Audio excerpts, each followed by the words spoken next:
Good morning. This is not the doctor, but the director, Marley Green.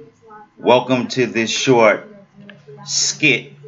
And I just wanted to say, I'm a critic against the war in Syria because you have to take under consideration the history of that region. First of all, nobody wanted the U.S. in Syria at all. Russia was there, China was there, and are welcome there. The United States was not welcomed in Syria. So, with that being said, the Geneva Convention in Switzerland governs how warfare, including airstrikes, should be conducted.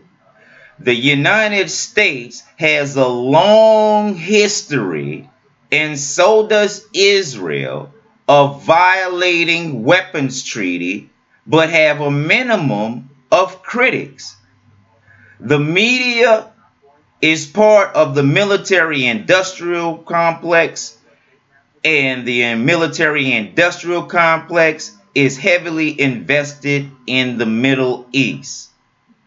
If we are going to improve here in America, we must take a hands-off approach on as many wars as possible.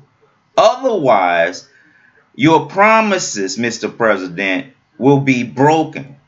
You can only win so many wars at a time. You're losing the economic war. You're losing the moral war. Only war we're winning is the stupidity war. You need an alternative view of intelligence from minorities like me, because most of the minorities is ran by white folks and you're biased. There might be a few token minorities, but it's mostly ran by white folks.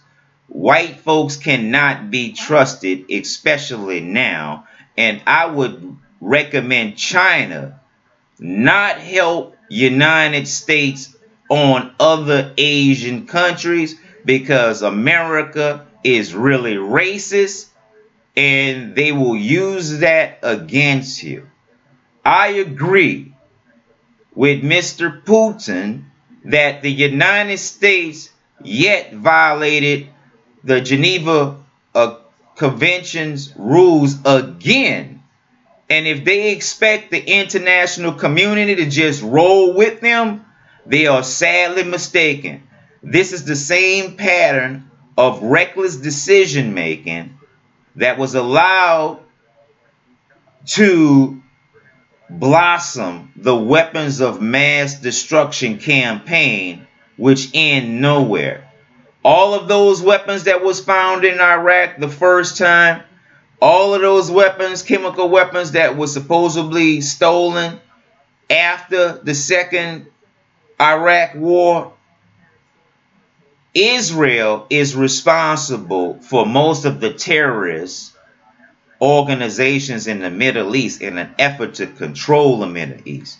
Israel has been taking oil from Iraq ever since the Gulf War, which is also illegal against the Geneva Convention.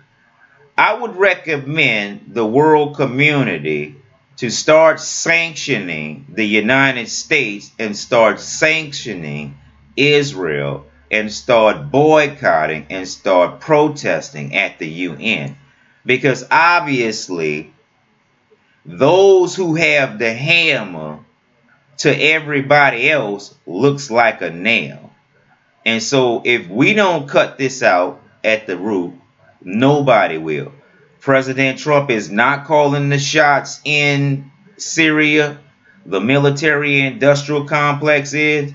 I support the hands off of Syria and all the rest of the wars that we can avoid so we can fix the economy. And concluding, you are only going to win so many wars. You can only do so much alone. You will only get so much done deceiving people. I suggest we clean it all up right now, take the hands-off approach to Syria, concentrate on economic development because the world leaders want to spend more money on economics. The United States, Israel, and the Middle East want to spend more on weapons and warfare. And so they're alienating themselves out of the global community, and we do not have to put up with these guys anymore. There are better leaders such as myself. Invest your finances in me, and you will get a greater return with less conflict and greater enthusiasm for a positive future. You can't do one thing and say another and expect to get favorable results and people to follow you.